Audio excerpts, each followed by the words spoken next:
Hello everyone, welcome to FarmerOx YouTube channel. FarmerOx के YouTube educational channel में आपका स्वागत है। आज के वीडियो लेक्चर में हम डिटेल में स्टडी करेंगे सेलेकॉक्सिब मेडिसिन के बारे में।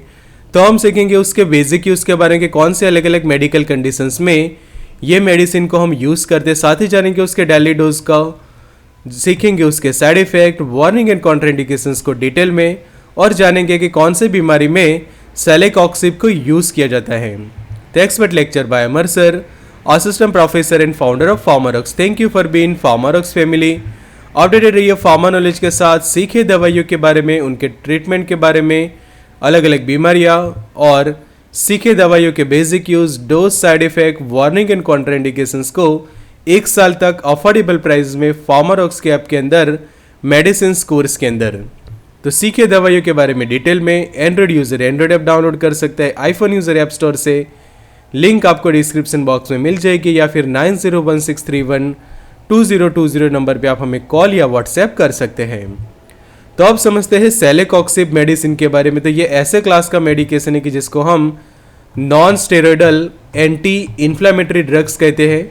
और ये मेडिकेशंस के पास 2 तरह की प्रॉपर्टी रहती है। एक रहती है एंटी इन्फ्लेमेटरी की, जो हमारे बॉडी के अंदर रही सूजन कम करती है, और दूसरी एनाल्जेसिक प्रॉपर्टी की, जो दर्द निवारक के तौर पे काम करती है, पेन किलर्स के तौर पे काम करती है। और इसी के कारण ये मेडिकेशंस ऐसी बीमारियों में यूज़ की जाती है कि जहाँ पे पेशेंट्स को पेन होता है और साथ साथ उसका रीज़न होता है इन्फ्लेमेशन, यानी कि सूजन।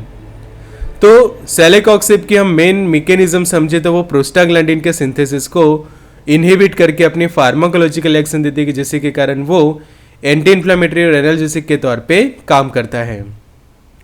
तो अब उसके लेबल की स्टडी करते हैं। तो लेबल अच्छे से समझना जरूरी है ये मेडिसिन का। तो सबसे पहले उसका RX लिखा है वो आपको देखना जरूरी है, बिकॉज ये प्रिस्क्रिप्शन बेस्ड मेडिकेशन है। और ये एक हार्ड जिलेटिन कैप्सूल्स रहते हैं कि जिसके अंदर सेलेकॉक्सिब मेडिसिन रहता है इंडियन फार्माकोपिया के स्टैंडर्ड्स के अकॉर्डिंग। साथों साथ रहते हैं एक्सिपिएंट्स। यहाँ पे हम देखें तो ये टैबलेट, ये जो कैप्सूल है वो 200 मिलीग्राम का कैप्सूल है। और बाकी हम उसका स्टोरेज देखें तो स्टोर करना रहता है 30 डिग्री से नीचे, लाइट से प्रोटेक्ट रखना होता है। और इम्पोर्टेंट चीज़ है कि ये शेड्यूल H की मेडिसिन है। और शेड्यूल H के मेडिसिन के बारे में मैं आपको बताऊँ तो ऐसी दवाई है कि जो रिटेल में जब समझो कि आपको बेचनी है तो प्रिस्क्रिप्शन के बिना आप नहीं बेच सकते। और यहाँ पे एक नीचे वार्निंग लिखी है कि ये दवाइयाँ प्रॉपर प्रिकॉशंस के साथ ही यूज़ करें, कि अगर कोई पेशेंट सफ़र कर रहा है कोरोनरी हार्ट डिसीज से या फिर कार्डियोवास्कुलर डिसऑर्डर से, मतलब कि किसी को हार्ट या फिर हृदय संबंधित कोई बीमारियां हैं या फिर उसको कार्डियोवास्कुलर डिसऑर्डर है, तो उन लोगों को प्रॉपर प्रिकॉशंस के साथ ही ये मेडिकेशंस देनी चाहिए। तो यहाँ पे भी प्रॉपर लेबल के ऊपर एक वार्निंग छपी है सेलेकॉक्सिब के बारे में। तो ये क्यों है तो हम आगे डिटेल में सीखते हैं लेक्चर के अंदर। तो अब समझ लेते हैं उसके मैकेनिज्म। तो सेलेकॉक्सिब क्या करता है, ब्लॉक करता है साइक्लोऑक्सीजनेस एंजाइम की एक्टिविटी को, कि जो रिस्पॉन्सिबल बनता है आगे जाके प्रोस्टाग्लैंडिन्स के सिंथेसिस के लिए। और जब प्रोस्टाग्लैंडिन्स बनते हैं तो वो पेन के मेडिएटर्स कहे जाते हैं, और साथ साथ इन्फ्लेमेशन एंड फीवर के लिए भी वो रिस्पॉन्सिबल होते हैं। तो क्या होता है कि जो अराचिडोनिक एसिड है वो आगे जाके साइक्लोऑक्सीजनेस एंजाइम की मदद से बनाता है प्रोस्टाग्लैंडिन। और जैसे ही प्रोस्टाग्लैंडिन बनता है, कि समझो कि जिस जगह पे हमें कोई इंजरी होती है, कोई बॉडी का पार्ट डैमेज होता है, तो वहाँ पे सूजन हो जाती है। और उसका रीज़न ये होता है कि वहाँ पे ये प्रोस्टाग्लैंडिन्स जो है वो रिलीज होते हैं, और उसी के कारण हमें उस जगह पे दर्द होता है, पेन होता है, और साथों साथ वहाँ पे सूजन देखने को मिलती है। तो जब आप ये सेलेकॉक्सिब के मेडिसिन खाते हैं तो ये मेडिसिन क्या करती है, ये जो साइक्लोऑक्सीजनेस जो एंजाइम है उसकी एक्टिविटी को कम्प्लीटली इनहिबिट कर देते हैं, कि जिसके कारण आगे जाके ये प्रोस्टाग्लैंडिन नहीं बनता। और प्रोस्टाग्लैंडिन नहीं होगा तो पेन के मेडिएटर्स और सूजन या फिर फीवर हम कहें, बुखार वगैरह के जो मेडिएटर्स जो है वो कम्प्लीटली ब्लॉक हो जाते हैं, जिसके कारण ये मेडिकेशंस क्या करती है, आपको पेन कम कर देगी, आपकी बॉडी का सूजन कम करेगी। और साथों साथ ये मेडिकेशन के लेने से अगर आपको बुखार है तो वो भी कम हो जाएगा। तो ये मेडिकेशन को सिलेक्टिव COX-2 इनहिबिटर ड्रग कहा जाता है। इवन आप यहाँ पे लेबल के ऊपर भी देखो तो लिखा है कि COX-2 सिलेक्टिव इनहिबिटर। अब उसके डोज के बारे में समझ ले तो सेलेकॉक्सिब का जो डोज है वो है 100 से लेकर 200 मिलीग्राम बीडी, मतलब कि दिन में 2 बार आप 100 मिलीग्राम जितना डोज या फिर 200 मिलीग्राम जितना डोज दिन में 2 बार आप ले सकते हैं। और मैक्सिमम डोज रहेगा आपका 400 मिलीग्राम पर डे की, एक दिन में ज़्यादा से ज़्यादा 400 मिलीग्राम आप ले सकते हैं। तो देखो उसके 100 मिलीग्राम के भी कैप्सूल्स अवेलेबल होते हैं। तो यहाँ पे आप देखो कि 100 मिलीग्राम बीडी, मतलब कि दिन में 2 बार आप ले सकते हैं। किस तरह से कि एक सुबह लेते हैं आप और फिर एक जो है वो आप रात में लेते हैं। तो इस तरह से 200 मिलीग्राम आपका पर डे हो जाएगा और 100 मिलीग्राम बीडी के तौर पे आप ये कैप्सूल यूज़ करेंगे। फिर अगर आप 200 mg का कैप्सूल यूज़ करते हैं तो 200 mg बीडी, तो वो भी इसी तरह से रहेगा 101। तो ये भी मैक्सिमम आप 400 मिलीग्राम पर डे जिसका हो जाएगा। और तीसरा एक कैप्सूल आता है जो फाइज़र बनाती है, वो 400 मिलीग्राम के भी कुछ कैप्सूल्स अवेलेबल होते हैं मार्केट के अंदर।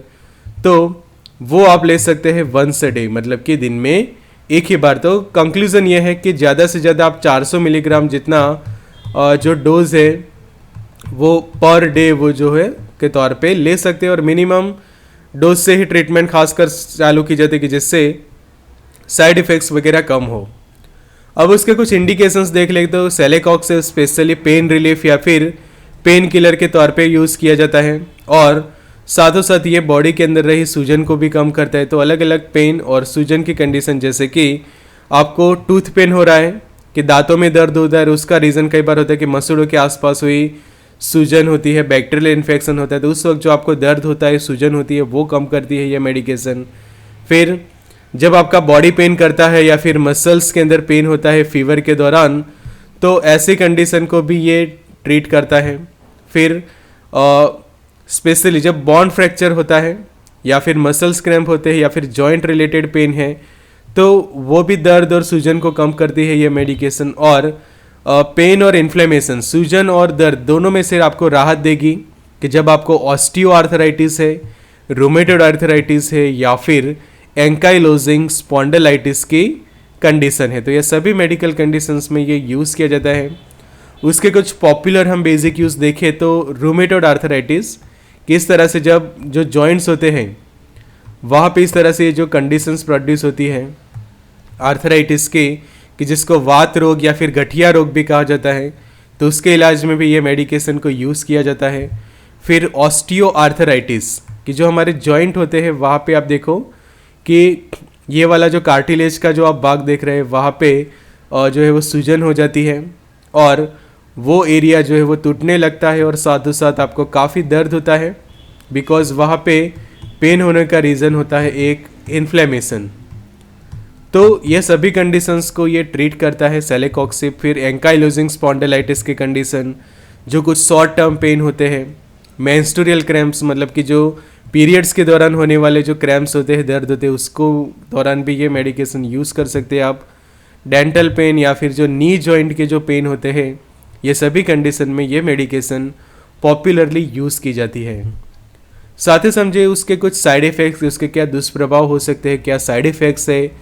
तो कुछ कॉमन साइड इफ़ेक्ट हम देखें तो वॉमिटिंग हो सकती है, नोज़िया हो सकता है, मतलब कि जी घबराना और उल्टी हो सकती है, पेट में दर्द हो सकता है जिसको हम कहते हैं स्टमक पेन, और एपिगैस्ट्रिक पेन हो सकता है कि गैस्ट्रोइंटेस्टाइनल जो ट्रैक है, हमारा पाचन तंत्र है, तो वहाँ पे आपको दर्द हो सकता है। फिर इनडाइजेशन जैसे अपाचन की कंडीशन आप फील कर सकते हैं।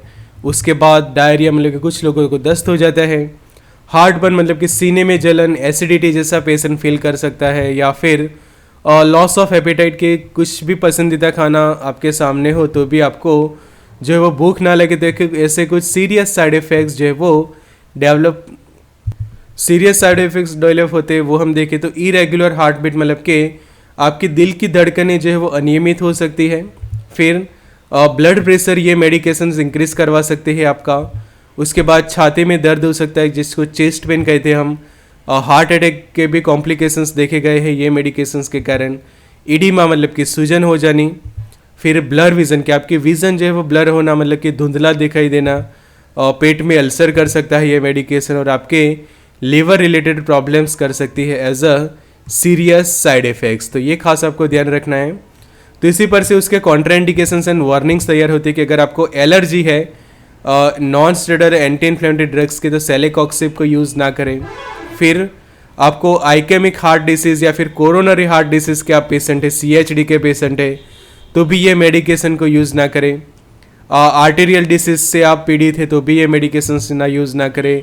सेरेब्रोवास्कुलर डिसीज़ या फिर कार्डियोवास्कुलर जो डिसीज़ जो हम कहते हैं कि हमारे हार्ट से जुड़ी बीमारियां है आपको, तो भी यूज़ ना करें ये मेडिकेशन। पेप्टिक अल्सर है आपके पेट में या फिर गैस्ट्रिक अल्सर है तो भी यूज़ ना करें। आपको लीवर या फिर किडनी रिलेटेड बीमारियां है या फिर हार्ट रिलेटेड बीमारियां है, आर्टरीज में प्रॉब्लम है, वहाँ पे फैट डिपॉजिट है, कोलेस्ट्रॉल जमा है, तो भी ये मेडिकेशन यूज़ ना करें। फिर छोटे बच्चों में ये मेडिकेशन को जो है वो यूज़ नहीं करनी चाहिए, और प्रेगनेंसी के दौरान भी ये मेडिकेशन को जो है वो आप अवॉइड करें। तो ये था डिटेल इन्फॉर्मेशन सेलेकॉक्सिब मेडिकेशन का। तो ऐसे सीखे दवाइयों के बारे में सरल भाषा में 1 साल तक अफोर्डेबल प्राइस में फार्मारॉक्स के ऐप पर सीखे दवाइयों के बेसिक यूज़ के बारे में, इनके dose, side effect, warning and contraindications को डिटेल में।